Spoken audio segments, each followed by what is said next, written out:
भारतीय पायलट अभिनंदन के साथ साथ पाकिस्तान ने एक इस्राएली पायलट को भी गिरफ्तार किया हुआ है। इंतहाई खौफनाक दावा सामने आ गया।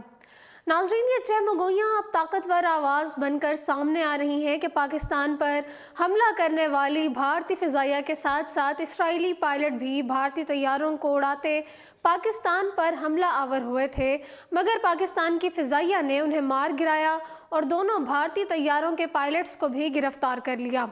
उस वक्त वज़ीर आज़म समेत फ़ौज के तर्जुमान ने भी दो हमला आवर पायलट्स की गिरफ्तारी का दावा किया था, लेकिन चंद ही घंटों बाद सरकारी तौर पर ऐलान किया गया कि पाक फ़ौज ने सिर्फ एक भारतीय पायलट को गिरफ्तार किया है। उस वक्त ये चहमगोइयाँ आम हो गई थी कि यकायक ऐसा क्या हो गया कि दो पायलट्स की गिरफ्तारी का दावा वापस ले लिया गया। अंदरूने खाना कोई ऐसी बात ज़रूर हुई है जिस पर पाकिस्तान को खामोश हो जाना पड़ा है। इस पर बाद में कई जानिब से ये दावे भी किए गए कि पाकिस्तान ने हकीकत में दो पायलट्स ही गिरफ्तार किए थे, मगर उनमें से एक पायलट इस्राएली था जो भारत के जंगी जहाज़ को उड़ाते हुए पाकिस्तान पर हमलावर हुआ था।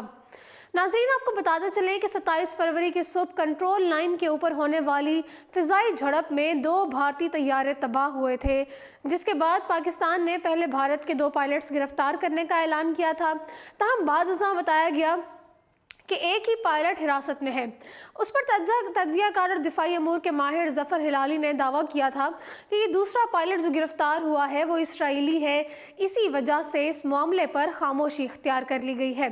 याद रहे कि एक पायलट भारत का विंग कमांडर अभिनंदन था, जिसे रिहा कर दिया गया। पाक फ़ौज के तर्जुमान मेजर जनरल आसिफ गफूर और फिर वज़ीर आज़म इमरान खान ने दो पायलट्स की गिरफ्तारी का ऐलान किया था, जिनमें से एक CMH में दाखिल बताया गया था, लेकिन रात को फौजी तर्जुमान ने एक ट्वीट में कहा था कि सिर्फ एक ही पायलट पाकिस्तान के पास है। ज़फ़र हिलाली ने निजी टीवी चैनल पर बात करते हुए इंकशाफ किया था कि अभिनंदन को भूल जाएं, वो तो बड़े लोगों के कहने पर हमने छोड़ा है। हमारे पास एक इस्राएली पायलट है, हमने एक इस्राएली पायलट को गिराया है और इसको पकड़ा है, वो हमारे कब्ज़े में है। जितना मेरा इन्फॉर्मेशन है वो ये बता रहा है। ज़फ़र हिलाली ने कहा कि इस पायलट के लिए इसराइल ने अमेरिका से अपील की थी और अमेरिका इसराइल के साथ है, इसने पाकिस्तान से बात की। ज़फ़र हिलाली का कहना था कि मेरा ख्याल है हमने कोई अच्छा जवाब दिया होगा, इस वजह से कोई कशीदगी नहीं हुई और बहुत जल्द कशीदगी कम हो गई। मीडिया रिपोर्ट्स के मुताबिक 28 फरवरी को एक इस्राएली इंटरनेट कारकुन हनन्या नफ्ताली की जानिब से शेयर की गई एक तस्वीर में इस्राएली और भारतीय पायलट साथ साथ खड़े दिखाई गए थे। भारतीय तैयारा मार गिराए जाने के अगले ही रोज़ ये तस्वीर ट्विटर पर शेयर की गई। हनन्या इसराइल का बहुत सरगर्म सोशल मीडिया कारकुन है और हुकूमती हलकों में भी काफ़ी करीब ताल्लुकात रखता है। वो खुद को इंसानी हकूक़ का कारकुन कहता है, ताहम हकीकत में मुसलमानों बिलखसूस फ़लस्तीनियों का कट्टर दुश्मन बयान किया जाता है। हनन्या की जानिब से 28 फरवरी को जो फ़ोटो शेयर की गई थी उसमें इसराइली पायलट्स के चेहरे पहले ही से छुपाए गए थे। कौमी अखबार रोज़नामा उम्मत ने भी दावा किया है कि उन्हें इसराइल के हवाले से कई दीगर अहम इत्तलात भी मौसूल हुई, जिन पर मबनी बुध की सुबह शाये होने वाली खबर में बताया गया था कि नई दिल्ली में जब भारत की फ़ौजी और सियासी क़यादत ने पाकिस्तान पर हमले का मंसूबा बनाया तो इसकी इत्तला 2 घंटे पहले पाकिस्तान की ISI के पास पहुंच चुकी थी। खबर में बताया गया था कि भारतीय जंगी मंसूबे के अफशा होने का शुबा अमेरिका या इसराइल पर किया जा रहा था, क्योंकि उन्हीं दो ममालिक के पास ऐसी टेक्नोलॉजी थी जिसके ज़रिए एक महफूज तरीन इजलास की बातें सुनी जा सकती थीं। भारत ने मंगल को बालाकोट के करीब हमले में इसराइली साख्ता स्पाइस 2000 बम इस्तेमाल किए थे। फिलवक्त ये बम सिर्फ मिराज तैयारों पर ही नस्ब किए जा सकते हैं। ताहम इसराइल इन बमों को रूसी साख्ता सुखोई 30 तैयारों पर नस्ब करने में भारत की मुआवनत कर रहा है। दोनों ममालिक के दरमियान करीबी फ़ौजी ताउन कई बरसों से चल रहा है। पाकिस्तान ने भारत के जो तैयारे तबाह किए उनमें से एक MiG-21 था, जिसका मलबा पाकिस्तानी हदूद में गिरा, जबकि दूसरा सुखोई 30 बताया जा रहा है जिसका मलबा मकबूजा कश्मीर में गिरा है। ताहम भारत अपने दूसरे तैयारे की तबाही से इनकारी है। ज़राए का कहना है कि चूंकि दूसरा पायलट इसराइली है, اس لیے بھارت کے لیے کہنا ممکن نہیں کہ اس کا ایک اور پائلٹ پاکستان کی تحویل میں ہے۔ دوسری جانب جب اسرائیل بھی سرعام یہ تسلیم نہیں کر سکتا کہ اس کا پائلٹ پاکستان پر حملہ کرنے گیا تھا۔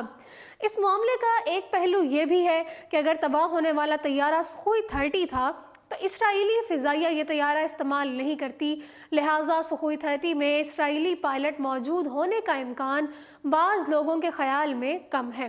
تاہم پاک فضائیہ کے پائلٹوں نے 1973 میں عرب اسرائیلی جنگ میں شامی MiG 21 طیارے اڑائے تھے، جبکہ بھارت کی جانب سے اسپائس 2000 سمارٹ بم سخوئی پر نصب کرنے کا پروگرام کو مد نظر رکھا جائے تو اسرائیلی پائلٹس کی جانب سے سخوئی 30 کو اڑانا کوئی غیر معمولی بات نہیں ہے۔